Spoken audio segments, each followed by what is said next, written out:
Bom dia, meus amores. Hoje, quinta-feira, dia 26 de novembro, teremos aula de Geografia, onde iremos estudar a região Centro-Oeste. Vamos lá? A região Centro-Oeste está localizada no interior do Brasil e é a única região brasileira que não é banhada pelo Oceano Atlântico. É formada por 4 unidades federativas, que são Mato Grosso do Sul, Goiás e o Distrito Federal. Mesmo se localizando dentro do estado de Goiás, o Distrito Federal é a unidade administrativa autônoma, ou seja, possui governo e leis próprias. Nela está Brasília, que é a capital do Brasil. Seu povoamento é resultado das expedições bandeirantes no século XVII e das migrações em busca de ouro ocorrida durante o século XVIII, além da chegada dos migrantes sulistas. Assim como acontece com outras regiões brasileiras, a população do Centro-Oeste recebeu influência dos indígenas e dos negros africanos que trabalhavam como escravos na época da colônia, além de possuir fauna e flora variadas. Merece destaque o Pantanal, uma das mais exuberantes e diversificada reserva natural do planeta, e as atividades econômicas para o desenvolvimento da região, a criação do gado, a agricultura, nos últimos anos o crescimento de indústrias, principalmente alimentícias, farmacêuticas e de minerais não metálicos e de madeira.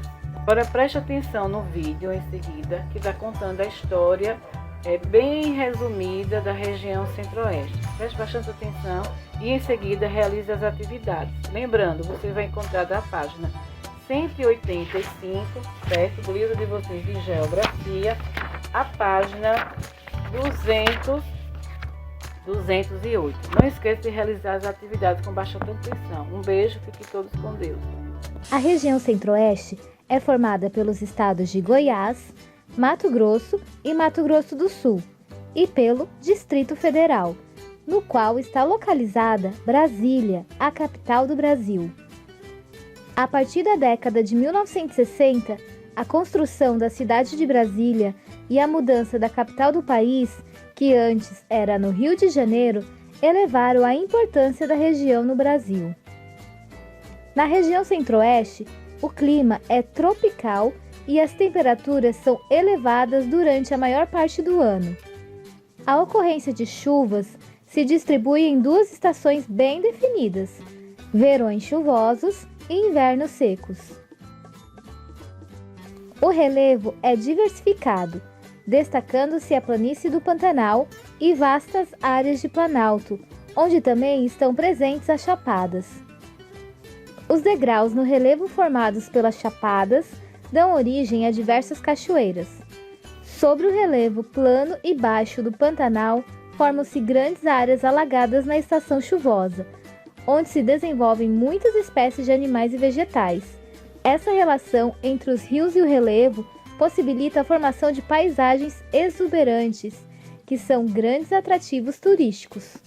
O Cerrado. O Cerrado é a principal formação vegetal do Centro-Oeste. É composto de árvores pouco elevadas, com troncos e galhos retorcidos. Nele, predominam áreas com árvores dispersas em meio a campos, mas também há matas em trechos mais úmidos. Na estação seca, o cerrado fica sujeito a queimadas naturais. No período chuvoso, a vegetação volta a brotar e a ficar verde. Frequentemente, porém, ocorrem queimadas provocadas pelo ser humano, com o objetivo de abrir novas áreas para a agricultura e para a pecuária. Essas queimadas podem atingir grandes extensões e a vegetação natural não se recupera. O Pantanal. O Pantanal encontra-se em uma área que se estende pelos estados de Mato Grosso e Mato Grosso do Sul e é formado pela maior planície inundável do mundo. Sua vegetação é bastante diversa. A alternância de paisagens ao longo do ano é uma característica marcante do Pantanal. Durante o período chuvoso, as árvores dão frutos e os rios transbordam, inundando imensas áreas. Quando as chuvas param, as águas começam a baixar, restando alguns lagos em terrenos mais baixos, que depois podem secar totalmente. Os povos indígenas. A região Centro-Oeste é, após a região Norte, a que mais concentra indígenas no Brasil. O Parque Indígena do Xingu é a principal terra indígena da região Centro-Oeste. Nesse parque, existem 16 povos que falam línguas diferentes e cada um mantém sua identidade. Apesar de se situar em uma área muito explorada economicamente e de ocorrerem focos de desmatamento nas proximidades, o Parque Indígena do Xingu ainda se encontra bem preservado e cumpre o papel de assegurar aos indígenas o direito de viver em suas terras, de acordo com seus costumes e seu modo de vida. O povoamento do território nas últimas décadas. A região Centro-Oeste passou a ter a maior projeção nacional a partir de 1960, com a fundação de Brasília, cidade planejada e construída para sediar a nova capital do Brasil, antes situada no Rio de Janeiro. Desde sua fundação, como sede do governo federal e do Congresso Nacional, Brasília se destaca por sua função de administrar o território brasileiro. Brasília é hoje uma das cidades com melhor qualidade de vida no país, atraindo um grande número de imigrantes. Ao longo da história, a população brasileira se concentrou nas proximidades do litoral, deixando pouco povoadas grandes áreas no interior do território. Assim, uma das justificativas para a transferência da capital federal foi a possibilidade de estimular a migração para as regiões Norte e Centro-Oeste e favorecer a integração delas ao restante do país. Para isso, além da fundação de Brasília, várias estradas foram construídas nessas regiões e houve incentivo para a aquisição de terras, para as atividades agropecuárias e para os extrativismos vegetal e mineral. Muitos dos atuais habitantes do Centro-Oeste vieram de outras regiões, atraídos por oportunidades criadas com a criação de Brasília, pela oferta de terras a preços baixos e pelo desenvolvimento econômico gerado pelas atividades agropecuárias. Assim, muitas cidades cresceram e outras surgiram nas últimas décadas, acompanhando o desenvolvimento agrícola. Os mapas mostram que, no período de 1940 a 2014, além da divisão do estado do Mato Grosso do Sul, houve aumento significativo no número de municípios. Esse processo tem relação com o crescimento da população, em grande parte composta de imigrantes atraídos pelo desenvolvimento econômico. O crescimento da urbanização.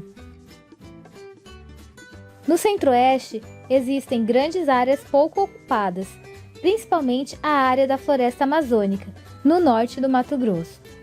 As grandes e médias cidades concentram a maior parte da população da região. O Distrito Federal e as capitais Cuiabá, Campo Grande e Goiânia constituem as maiores aglomerações de habitantes do Centro-Oeste. Com quase 3 milhões de habitantes em 2016, Brasília reúne a maior população urbana da região.